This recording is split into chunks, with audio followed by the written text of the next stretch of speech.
Telinga gatal sampai keluar cairan berbau.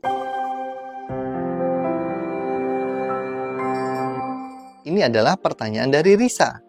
Dok mau tanya kalau telinga gatal terus keluar cairan berbau itu kenapa? Soalnya saya bersihkan warnanya coklat gitu dok.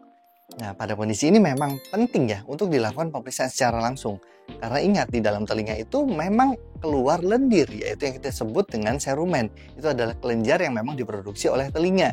Nah selain serumen ada juga kelenjar lemak. Dia tuh lengket juga warnanya kadang agak orange. Kalau campuran juga bisa berwarnanya agak berbeda juga.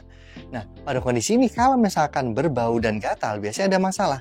Yang kita khawatirkan ada infeksi di liang telinga, misalkan contohnya bisa jamur juga.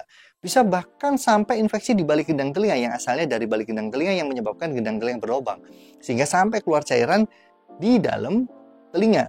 Nah, pada kondisi ini memang penting untuk dilakukan pemeriksaan ke dokter THT karena bisa pengobatannya berbeda. Ketombe di dalam telinga. Ini adalah pertanyaan dari Ahmed. Dok, telinga saya di sekitar lubang telinga ada lapisan ketombe jika disorot lampu senter. Terkadang telinga saya gatal kalau digaruk keluar serpihan seperti ketombe. Ini kenapa ya dok? Apa bisa disembuhkan? Jadi kondisi gatal itu bisa diakibatkan karena macam-macam ya. Kalau pada kondisi ini kan ada kayak ketombe, berarti liang telinganya cenderung kering banget. Nah, kering ini banyak faktor.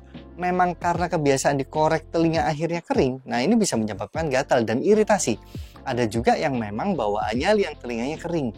Kalau bawaan liang telinga kering, liang telinga bisa dilembabkan menggunakan pelembab wajah atau baby oil pada saat setelah mandi. Cukup dioles saja pakai tangan ya, nggak perlu pakai cotton bud. Tapi kalau misalkan gatal ini masih berulang dan pengen dilakukan terapi secara pasti, kita harus melakukan pemeriksaan secara langsung. Disarankan tetap ke dokter THT juga. Telinga selalu gatal setiap hari? Ini adalah pertanyaan dari Supina. Nah, Supina ini nanyain, telinganya gatal, kemudian obat apa sih yang cocok untuk telinga gatal tersebut? Jawabannya adalah gatal di telinga diobatin sesuai dengan kausanya atau penyebabnya. Karena penyebabnya ada banyak. Yang pertama, diakibatkan karena liang telinga yang terlampau kering. Nah, ini juga bisa menyebabkan gatal. Yang kedua, diakibatkan karena bakteri maupun jamur. Jadi karena faktor infeksi, itu bisa menyebabkan gatal juga. Yang ketiga, karena faktor alergi. Alergi juga bisa menyebabkan gatal, tapi seringkali di kedua sisi telinga. Yang keempat, diakibatkan karena kebiasaan mengorek telinga. Di telinga itu ada syaraf, apabila kita sering korek telinga, akan mengakibatkan respon adiktif. Jadi kecanduan, pengen banget, nyaman rasanya kalau nggak dikorek, rasanya ada yang kurang. Jadi kalau misalkan pada kasus telinga gatal, harus dipastikan dulu penyebabnya sehingga dokter akan menentukan obat apa yang tepat.